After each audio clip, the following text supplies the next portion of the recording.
Evening friends, आज की update कुछ इस प्रकार से है। आज हम सबसे पहले शुरुआत करेंगे यूक्रेन से। यूक्रेन की महत्वपूर्ण खनिजों तक पहुंच के लिए अमेरिकी वार्ताकारों ने दबाव डालना शुरू कर दिया है। इसके लिए उन्होंने एलन मस्क की महत्वपूर्ण स्टारलिंक सैटेलाइट इंटरनेट प्रणाली तक यूक्रेन की पहुंच को कम करने की संभावना जताई है। अगर ऐसा होता है तो यूक्रेन में इंटरनेट सर्विस ठप पड़ सकती है, जिसका असर रूस के साथ जारी युद्ध में भी देखने को मिलेगा। यह कदम तब उठाने की आशंका जताई जा रही है जब ट्रंप ने कुछ दिनों पहले ही यूक्रेनी राष्ट्रपति व्लादिमीर जेलेंस्की को तानाशाह करार दिया था। ट्रंप लगातार यूक्रेन पर रूस के साथ संघर्ष विराम के लिए दबाव बना रहे हैं। जेलेंस्की से इतना नाराज क्यों है अमेरिका?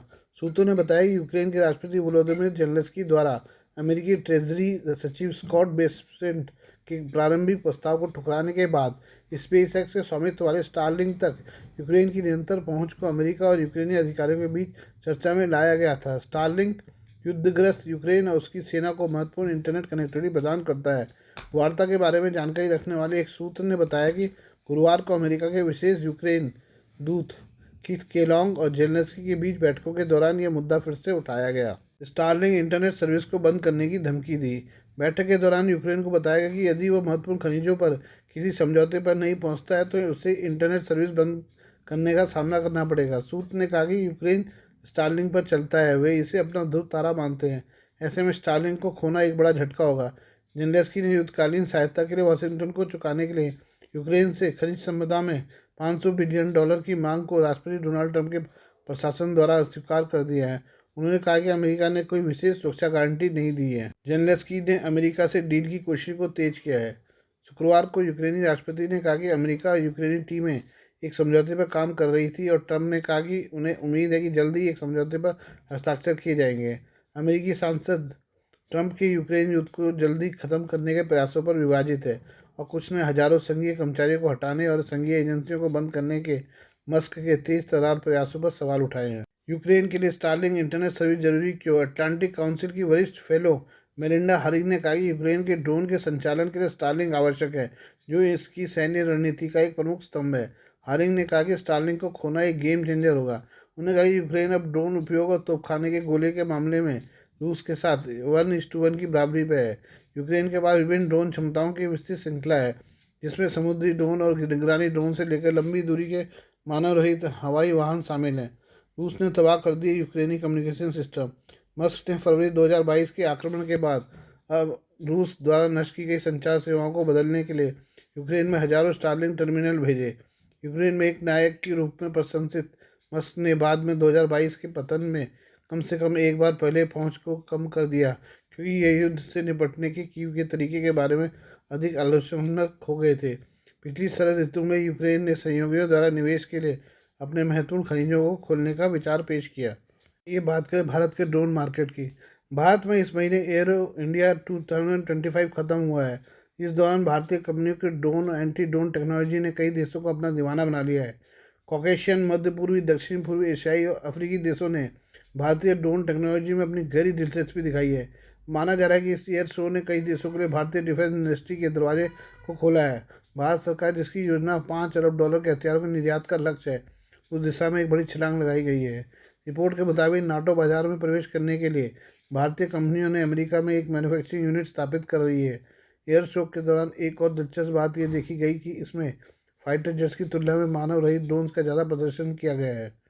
रिपोर्ट के मुताबिक भारतीय कंपनियों के पास ड्रोन बनाने के लिए बेहतरीन टेक्नोलॉजी है। दुनिया के कई देशों ने भारतीय टेक्नोलॉजी को लेकर गहरी दिलचस्पी दिखाई है। खासकर इनमें से ज़्यादातर टेक्नोलॉजी को भारतीय बलों ने शामिल किया है। हालिया सालों में भारतीय डिफेंस सर्विसेज ने करीब 2500 मिलिट्री ड्रोन खरीदने के लिए करीब 3000 करोड़ से ज़्यादा का निवेश किया है और अब भारतीय ड्रोन बाजार अगले करीब 10 सालों में अरबों डॉलर के निशान तक पहुंचने की तैयारी कर रहा है। माना जा रहा है कि इससे अगले दशक तो भारतीय ड्रोन मार्केट का आकार 4 अरब से लेकर 40 अरब अमेरिकी डॉलर तक जा सकता है। ड्रोन मार्केट बढ़ाने में भारत सरकार की दिलचस्पी। भारत सरकार उत्पादन लिंक्ड प्रोत्साहन पीएलआई योजना और ड्रोन नियम 2021 जैसे गाइडलाइंस के जरिए स्थानीय ड्रोन निर्माण को तेजी से आगे बढ़ा रही है। 2025-26 में भारत सरकार के बजट में उत्पादन लिंक्ड प्रोत्साहन पीएलआई योजना के लिए 57 करोड़ रुपए का आवंटन किया गया है, जो विशेष रूप से ड्रोन और ड्रोन कंपोनेंट्स के निर्माण को बढ़ावा देने के लिए है। पिछले वित्तीय वर्ष में 33 करोड़ रुपए जारी किए गए थे। हालांकि भारत में ड्रोन बनाने वाली देसी कंपनी सरकार से और प्रोत्साहन राशि की डिमांड कर रही है। मौजूदा समय में भारत में इस्तेमाल होने वाले ड्रोन पार्ट्स का 50 से 60% आयात किया जाता है। भारत सरकार की योजना इसे 70% से ऊपर ले जाने की है।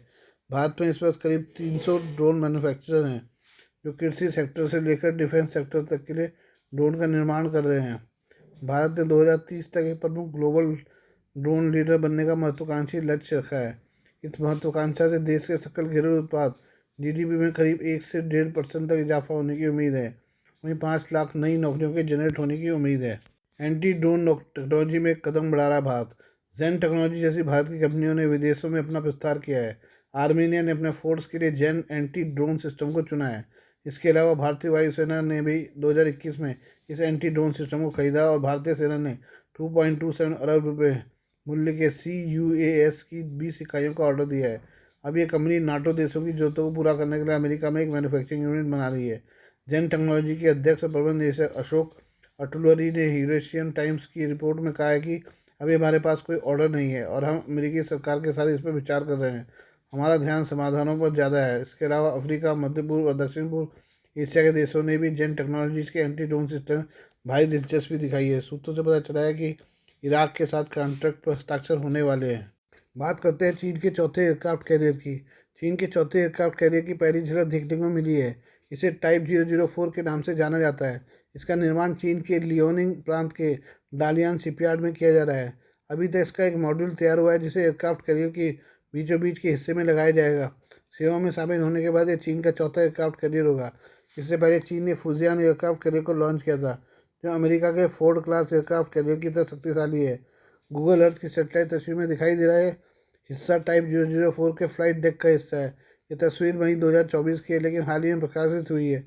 मॉडल के बाद J-15 फ्लैंकर सीरीज के कैरियर बेस्ड लड़ाकू विमान और ZA सीरीज के नौसैनिक हेलीकॉप्टर के मॉकअप हैं। इस तरह के मॉकअप का इस्तेमाल चीन में भूमि और समुद्र दोनों पर एयरक्राफ्ट कैरियर डेवलपमेंट कार्य में अक्सर किया जाता है। चीन के टाइप 004 एयरक्राफ्ट कैरियर के कैटापल्ट टेक के लिए भी बनी खाइयाँ स्पष्ट रूप से नजर आ रही हैं। इससे पता चलता है कि टाइप 004 में 2 बो कैटापल्ट के अलावा 2 वेस्ट कैटापल्ट होंगे। ये बनावट में अमेरिकी नौसेना के फोर्ड क्लास एयरक्राफ्ट कैरियर की तरह ही है। इसमें चीन के तीसरे एयरक्राफ्ट कैरियर टाइप 003 फुजियान की तुलना में एक अतिरिक्त कैटापल्ट सिस्टम लगा हुआ है, जो विमानों की रिकवरी में मदद करेगा। चीन का चौथा एयरक्राफ्ट कैरियर डालियान परिसर के भीतर जियांग लुजियाओ में बन रहा है। यह वही स्थान है जहां चीन के पहले के टाइप 001 लियोनिंग और टाइप 00 के शेडोंग एयरक्राफ्ट कैरियर के लिए ड्राई डॉक स्थित है। इन ड्राई डॉक में एयरक्राफ्ट कैरियर की मरम्मत का काम किया जाता है। ऐसे में शिपयार्ड को चीनी एयरक्राफ्ट कैरियर का मदर हब भी कहा जाता है। चीन के शुरुआती 2 एयरक्राफ्ट कैरियर लियोनिंग और शेडोंग की जंप सिस्टम वाले हैं, जिनकी क्षमता सीमित है। चीन का सबसे शक्तिशाली एयरक्राफ्ट कैरियर होगा टाइप 004। टाइप 004 को लियोनिंग और शेडोंग की तुलना में उल्लेखनीय रूप से अधिक उन्नत डिजाइन होने की उम्मीद है। यह चीन का सबसे ताकतवर एयरक्राफ्ट कैरियर भी होगा। वर्तमान में चीन का सबसे शक्तिशाली एयरक्राफ्ट कैरियर फुजियान है, जो इलेक्ट्रोमैग्नेटिक कैटापोल्ट सिस्टम से लैस है। इसके अलावा फुजियान चीन में निर्मित पहला स्वदेशी एयरक्राफ्ट कैरियर भी है, जो अब तक एक्टिव ड्यूटी में शामिल नहीं हुआ है। 2022 में लॉन्च किए गए फुजियान में 2024 के मध्य में समुद्री परीक्षण शुरू किए। अमेरिकी रक्षा विभाग के अनुसार 2025 में परिचालन सेवा में प्रवेश करने की उम्मीद है। बात करें यूक्रेन की। यूक्रेन के राष्ट्रपति वोलोदिमीर जेलेंस्की ने रूस के साथ युद्ध विराम के लिए अपने देश को सुरक्षा गारंटी देने की मांग की है। उन्हें सुझाव दिया कि यूक्रेन में एक अंतर्राष्ट्रीय शांति सेना तैनात की जानी चाहिए। इस प्रस्ताव पर चीन के पूर्व कर्नल और रक्षा विशेषज्ञ झो बो ने प्रतिक्रिया दी है। उन्होंने कहा कि चीन के सैनिक भारत जैसे गैर नाटो देशों से मिलकर युद्ध विराम समझौते को लागू करने में मदद कर सकते हैं। झाओबो, जो सिंगसुआ यूनिवर्सिटी के centre for international security and study के वरिष्ठ शोधकर्ता हैं, ने कहा कि चीन युद्ध के बाद शांति बहाल करने में अहम भूमिका निभा सकता है। उन्होंने 90 के दशक का उदाहरण दिया जब यूक्रेन ने अपने परमाणु हथियार छोड़े थे और चीन ने उसमें भागीदारी निभाई थी। झो के अनुसार जब तक सामूहिक सुरक्षा गारंटी नहीं मिलेगी, तब तक यूक्रेन को रूस के हमले का डर बना रहेगा। झो बो ने कहा कि यूक्रेन में शांति स्थापित करने में चीन तीन तरह की भूमिका निभा सकता है। उन्होंने कहा कि चीन भारत और अन्य ताकतवर देशों के साथ मिलकर यूक्रेन को सुरक्षा की गारंटी देने में सहयोग कर सकता है। झो ने यूरोपीय सैनिकों की तैनाती को अव्यवहारिक बताया, क्योंकि रूस इसे नाटो की उपस्थिति समझेगा, जिससे और तनाव बढ़ सकता है। चीन युद्ध के बाद यूक्रेन के पुनर्निर्माण में महत्वपूर्ण योगदान दे सकता है। यूक्रेनी राष्ट्रपति जेलेंस्की ने हाल ही में रूसी सीमा के पास 1 लाख सैनिकों की अंतर्राष्ट्रीय शांति सेना तैनात करने का प्रस्ताव रखा है। यह प्रस्ताव तब आया जब अमेरिका ने यूक्रेन की नाटो सदस्यता की कोशिश को खारिज कर दिया है। अब जेलेंस्की वैकल्पिक सुरक्षा उपायों की तलाश कर रहे हैं। संयुक्त राष्ट्र के अनुसार उसकी शांति सेना में 120 से अधिक देशों के सैनिक शामिल होते हैं, जिनमें नेपाल, बांग्लादेश, भारत और पाकिस्तान जैसे देशों की महत्वपूर्ण भूमिका है। ऐसे में चीन और भारत के संभावित योगदान पर दुनिया की नज़र बनी हुई है। ये बात करें हम इसराइल की। क्या इसराइल एक भयानक हमला करते हुए ईरान के तमाम परमाणु ठिकानों को तबाह करने की योजना पर काम कर रहा है? मिडिल ईस्ट क्वार्टरली पत्रिका में जल्द ही प्रकाशित होने वाले इस लेख में इसका खुलासा किया गया है। पत्रिका में अमेरिकी खुफिया एजेंसी CIA के 30 साल के अनुभवी और अमेरिकी इसराइल पब्लिक अफेयर्स कमेटी में शोध के पूर्व प्रमुख कॉलिन वेस्टन ने ईरान की परमाणु सुविधाओं पर इसराइली हमले को लेकर सनसनीखेज जानकारी दी है।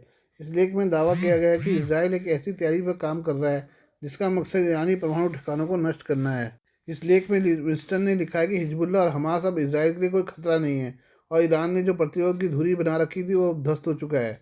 ईरान और सीरिया के एयर डिफेंस सिस्टम नष्ट हो चुके हैं। खासकर ईरान की मिसाइल क्षमता काफ़ी कमज़ोर हो गई है। लेकिन में कहा गया कि इसके बावजूद ईरान कई बम बनाने के लिए पर्याप्त हथियार ग्रेड यूरेनियम का उत्पादन करने की कगार पर है। रिपोर्ट में दावा किया गया कि हकीकत यह है कि ईरान अब परमाणु बमों के निर्माण के इतने ज़्यादा करीब है पहुंच गया कि अमेरिका या इजरायली खुफिया एजेंसियों के समय पर चेतावनी पर भरोसा करना अब एक विश्वसनीय रणनीति नहीं रह गई है। ऐसे में इसराइल के पास ज़्यादा विकल्प नहीं है। लेख में कहा गया है कि अब समय आ गया कि यरूशलेम और वाशिंगटन ईरान के परमाणु कार्यक्रम के खिलाफ निर्णायक सैनिक कार्रवाई करे। आदर्श रूप से समन्वित और संयुक्त हमले के माध्यम से ये कार्रवाई हो, यानी अमेरिका के साथ मिलकर इसराइल ईरान के परमाणु ठिकानों पर हमला करने की योजना बना रहा है। इसराइल के लिए सबसे अच्छी बात यह है कि अब अमेरिका में डोनाल्ड ट्रंप का प्रशासन है, जिसे ईरान से कोई लगाव नहीं है। रिपोर्ट में यह भी दावा किया गया कि हमले को लेकर इसराइल और अमेरिका के बीच एक व्यापक सहमति भी बन गई है। जेरूसलम पोस्ट की रिपोर्ट के मुताबिक इस लेख में दावा किया गया कि अमेरिका कूटनीति का एक और दौर आजमाना चाहता है, जिसके तहत ट्रंप का प्रशासन ईरान के खिलाफ और ज़्यादा पैसा बनाने की कोशिश करेगा और इस्लामी देश को फौरन परमाणु कार्यक्रम से पीछे हटने के लिए कहेगा। लेकिन अगर ईरान ऐसा करने से इनकार कर देता है तो अमेरिका और इसराइल एक साथ मिलकर सैन्य विकल्प आजमाएंगे। फिलहाल इस रिपोर्ट में जो दावे किए गए हैं किस हद तक सही है इसकी पुष्टि अभी नहीं की जा सकती। लेख में सबसे ज़्यादा जोर इस बात पर भी दी गई कि इसराइल हर हाल में ईरान के न्यूक्लियर ठिकानों पर भयानक हमले करना चाहता है। इस लेख में कहा गया कि ईरान काफ़ी तेज़ी से अपने परमाणु कार्यक्रम को आगे बढ़ा रहा है। ईरान ने हाल के महीनों में यूरेनियम के अपने संवर्धन को 60% तक बढ़ा रहा है, यानी वो परमाणु बम बनाने के काफ़ी करीब पहुंच चुका है। अंतर्राष्ट्रीय परमाणु एजेंसी के अनुमानों के मुताबिक परमाणु बम बनाने के लिए पर्याप्त यूरेनियम का उत्पादन करने में उसे अब महीनों के बजाय कुछ ही हफ्ते लग सकते हैं। इसके अलावा 2024 के बाद ईरान के पास इजरायली हमलों को रोकने की क्षमता में तेजी से कमी आई है। इसराइल ने लेबनानी आतंकवादी संगठन हिजबुल्ला के 80% रॉकेट शस्त्रागार को नष्ट कर दिया है, उसके बड़े नेताओं को ख़त्म कर दिया है। ये संगठन पहले ईरान पर इजरायली हमले को काफ़ी मुश्किल बनाते थे। इसके अलावा इजरायली डिफेंस एक्सपर्ट्स का मानना है कि ईरान ने एक बार फिर से हिजबुल्ला को हथियार पहुँचाने शुरू कर दिए हैं। वहीं पिछले साल 26 अक्टूबर को जब इसराइल ने ईरान के ऊपर हमला किया था तो उसने ईरान के एयर डिफेंस सिस्टम को एक बड़े हिस्से को नष्ट कर दिया था। हमले में ईरान का S-300 एयर डिफेंस सिस्टम ध्वस्त हो गया था। ऐसे में अगर इसराइल और अमेरिका मिलकर ईरान पर हमला करते हैं तो मिडिल ईस्ट में भारी तनाव बढ़ सकता है। Please do like, share and subscribe this channel of mine, news, views and analysis by Prakash.